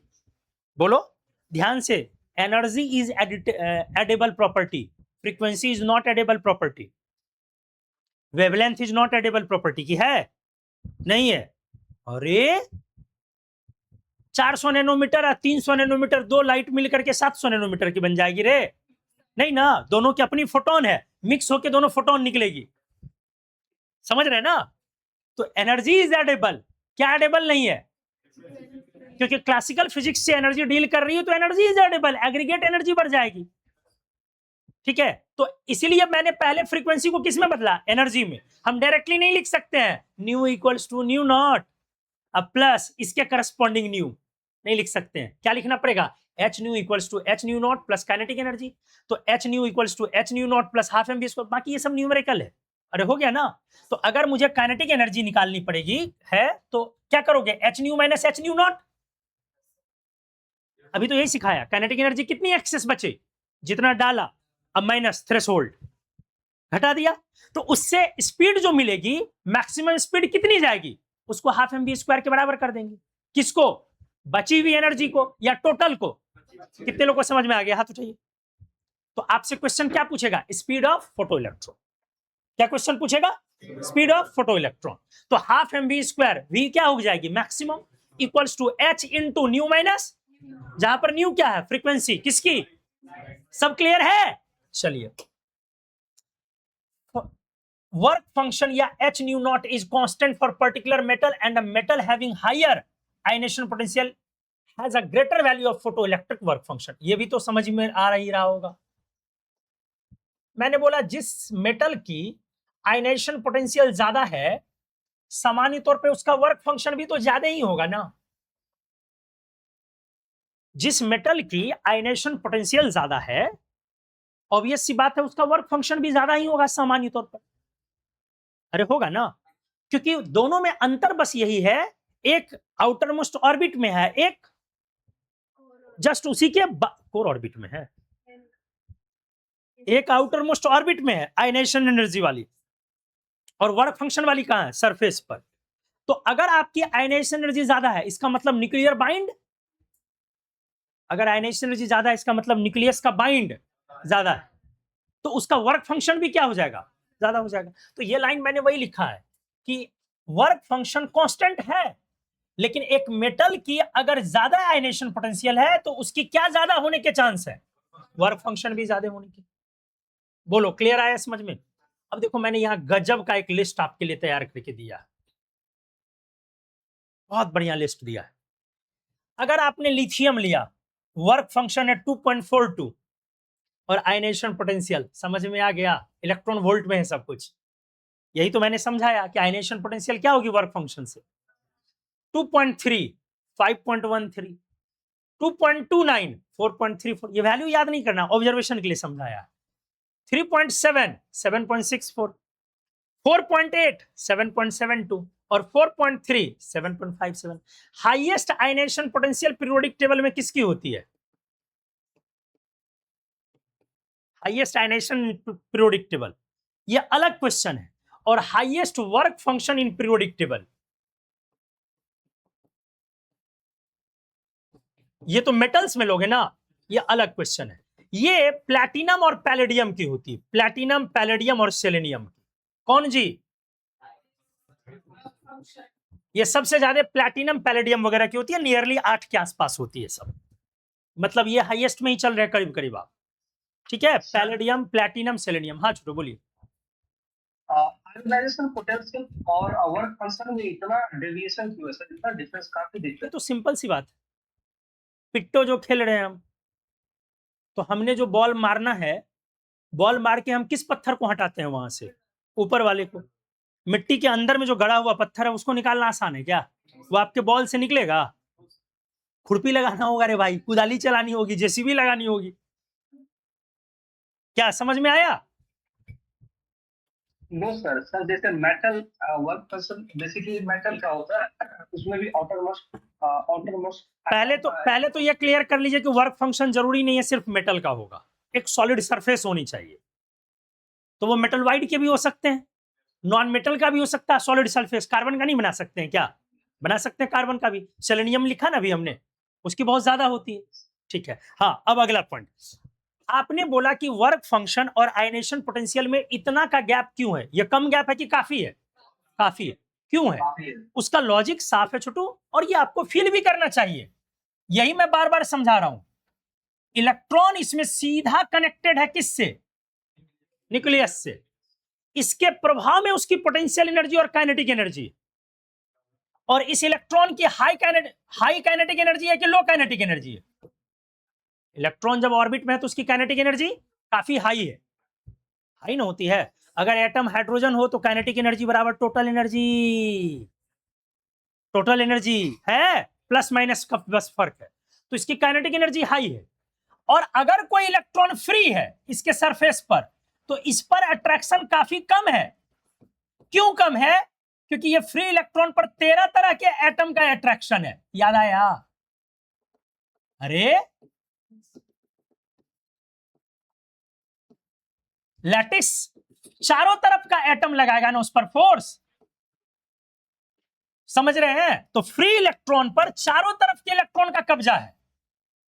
Free electron पर हर तरफ के इलेक्ट्रॉन का कब्जा है। लेकिन जो ऑर्बिट में एटम है, इलेक्ट्रॉन है, उस पर सिर्फ उसी का कब्जा है। तो इसको छुड़ाना मुश्किल है। ये तो ऐसे ही छुड़ा हुआ इधर उधर भाग रहा है। एक फ्री इलेक्ट्रॉन अरबों खरबों लैटिस के चारों ओर भाग रहा है ना जी। इसका मतलब समझिए कि उसकी काइनेटिक एनर्जी और हाई है। उसकी काइनेटिक एनर्जी और हाई है। क्यों हाई है? और क्योंकि वो सिर्फ यहां पे नहीं है, वो बहुत हर तरफ वो इधर उधर चल रहा है। क्लियर हुआ न्यूटन? यस सर समझ गया। ये नहीं मैं दिमाग से स्लिप हो गया था कि यहाँ पे कोई बात फ्री है। कोई बात नहीं। चलो ये क्लियर हो गया। तो हम सर एक और क्वेश्चन। हाँ बोलिए। सर जैसे क्वांटम अभी जो बताए उसमें कॉन्सेप्ट है कि एनर्जी पैकेट्स के फॉर्म में होता है, जी। एक पर्टिकुलर यूनिट है एनर्जी का। तो सर इससे पहले जो था उसमें क्या क्लासिकल में क्या कॉन्सेप्ट था सर एनर्जी का? हाँ बिल्कुल फोटोन टर्म ही नहीं था ना। फोटोन टर्म ही नहीं था ना, तो लोग यही तो नहीं समझ पा रहे थे। वो एग्रीगेट एनर्जी से देख रहे थे। क्लियर हो गया? क्या होता है aggregate energy sir? Aggregate energy कुल मिला के, एनर्जी एडेबल प्रॉपर्टी है तो कुल मिला के, हाँ टोटल। कि वो देख रहे हैं ये चीज कि मैं ज्यादा, देखो ध्यान सुनो, उनको क्या समझ में नहीं आ रहा। पहले मैं एक ही लाइट को, व्हाइट लाइट मान लो यूज कर रहा हूं, मैं अगर कम लाइट मार रहा हूं और अगर मैं ज्यादा लाइट मार रहा हूं, दोनों में ये अंतर होना चाहिए ना कि मैंने ज्यादा लाइट मारा तो निकले हुए इलेक्ट्रॉन की एनर्जी ज्यादा होनी चाहिए, उसकी स्पीड ज्यादा होनी चाहिए। उनको लग रहा है मैं लाइट बढ़ा रहा हूं ब्राइटनेस, फिर भी उसकी स्पीड नहीं बढ़ रही है, एनर्जी तो मैं ज्यादा डाल रहा हूं। यही बातें उनको समझ में नहीं आ रही है। बाद में आइंस्टाइन ने, जब ये देखो आपको क्लैरिटी क्यों मिल गई, क्योंकि मैंने शुरू में ही फोटोन टर्म यूज कर लिया, हम लोगों ने पहले ही पढ़ लिया। तो यही चीज की आइंस्टाइन ने क्लैरिटी दी कि तुम क्या बढ़ा रहे हो, तुम इंटेंसिटी बढ़ा रहे हो, तुम नंबर ऑफ फोटॉन्स बढ़ा रहे हो। अभी भी उसमें इतनी ताकत नहीं है कि वो स्पीड बढ़ा दे। वहां वो स्पीड कब बढ़ेगी?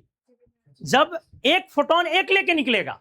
तो जब इसकी एनर्जी बढ़ाओगे तब वो काइनेटिक एनर्जी बढ़ेगी, स्पीड बढ़ेगी। जब तक इसकी एनर्जी नहीं बढ़ाओगे तब तक काइनेटिक एनर्जी या स्पीड नहीं बढ़ेगी। क्लियर हो गया छोटू?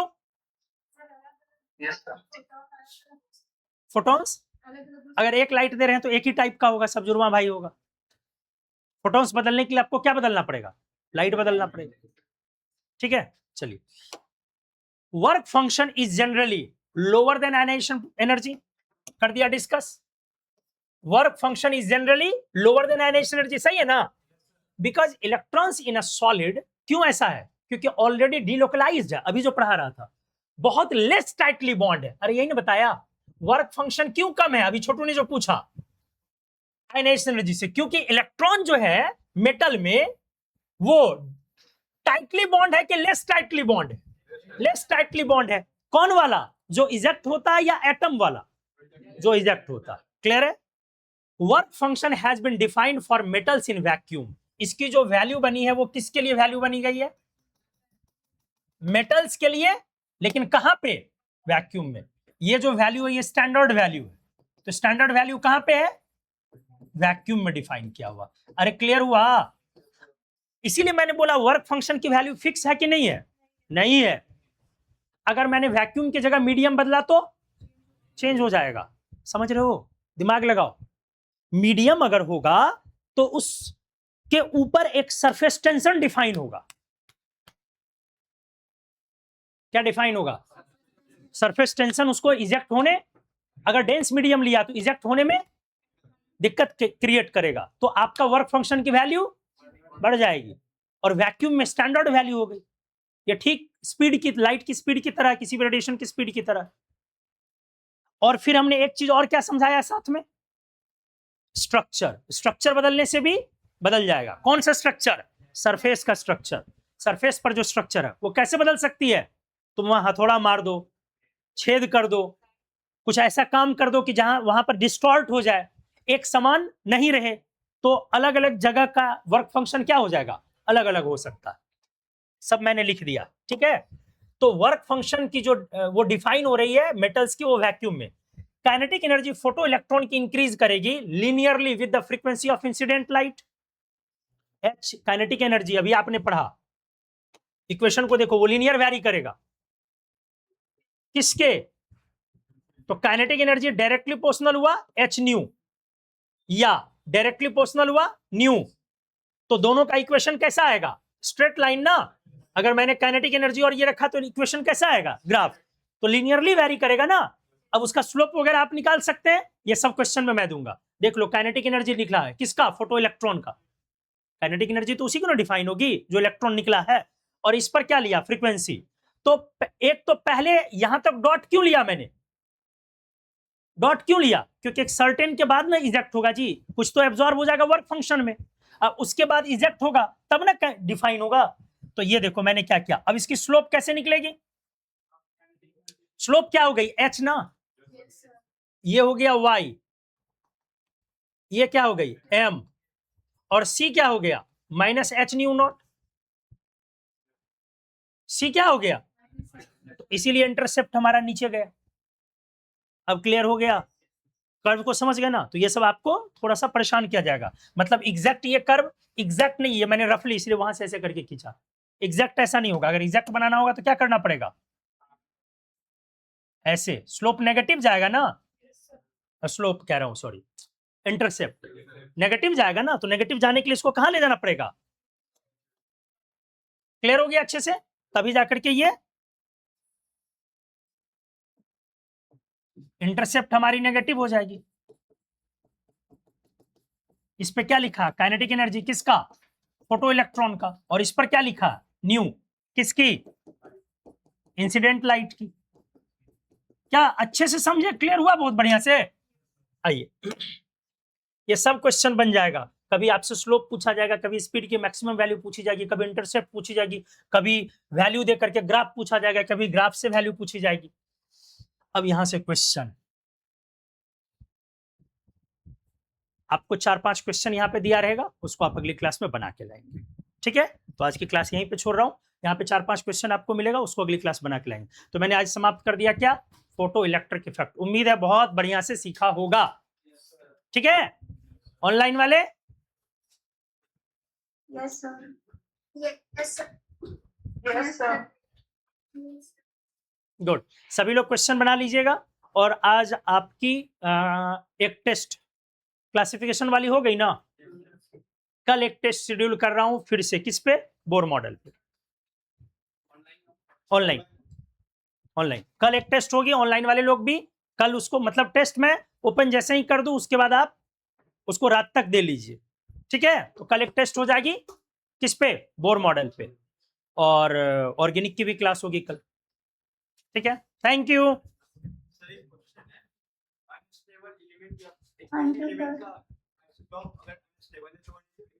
फिर से बोलिए question. Unstable unstable isotope, unstable isotope. तो पहली बात, जब जैसे ही आपने बोला अनस्टेबल आइसोटोप, तो आइसोटोप तो कुछ नहीं है, वो एटम है, एलिमेंट है। आइसोटोप तो एटम ही है ना। तो अनस्टेबल एलिमेंट का मतलब ही होता है रेडियो एक्टिव। तो अनस्टेबल आइसोटोप जैसे ही आपने बोला वो रेडियो एक्टिव हो गए। एलिमेंट तो स्टेबल ही होता ना, एलिमेंट के अनस्टेबल का मतलब ही है रेडियो एक्टिव होना, कि उसका हाफ लाइफ डीके डिफाइन हो जाएगा, हाफ लाइफ टाइम। सबके लिए, सबके लिए। बाकी लोग गलत पढ़ाते हैं, मुझे पता है इसमें। हाइड्रोजन का, हाँ, तो radio active hydrogen, unstable hydrogen कौन हुई? ट्रिटियम क्वाड्रियम। जैसे ही अनस्टेबल हाइड्रोजन बोला गया, इसका मतलब ट्रिटियम और क्वाड्रियम। लेकिन ध्यान रहे, अनस्टेबल हाइड्रोजन बोलना है, हाँ, ठीक है। चलो, थैंक यू।